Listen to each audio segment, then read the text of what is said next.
हमने एडवांस टिकटें भी ले लिए हैं और शर्ट में भी काफ़ी हमने ऑर्डर की हुई हैं। इंशाल्लाह पाकिस्तान विन करेगा, ज़रूर विन करेगा। हम आए हैं यहाँ शर्टें वगैरह लेने के लिए बच्चों के लिए, कि बच्चों ने बहुत तंग किया हुआ है, क्योंकि हर मैच के हवाले से मुल्तान में जो भी इवेंट होता है उसकी बड़ी खुशी होती है बच्चों को देखने के लिए, क्योंकि इसलिए हम शर्टें लेने के लिए आए हुए हैं यहाँ। एशिया कप का जो रुझान है उस वजह से मुल्तान के अंदर बहुत ज़्यादा एक्साइटमेंट है और बच्चे और लड़के बहुत ज़्यादा खुश हैं कि मुल्तान में हमारा मैच आ रहा है।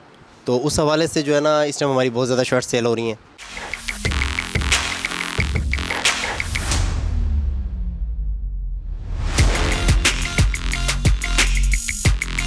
भारत टीम को मैं पसंद करता हूं विराट कोहली की वजह से, तो इसलिए मैंने इंडिया को सपोर्ट करना है।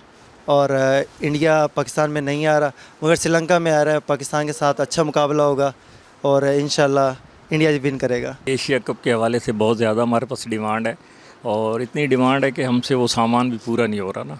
शायकीन क्रिकेट में बहुत ज़्यादा जोशो खरोश है और हालांकि महंगाई अपने उरूज पे है, लेकिन उसके बावजूद भी लोग जो है वो ख़रीदारी के लिए आ रहे हैं।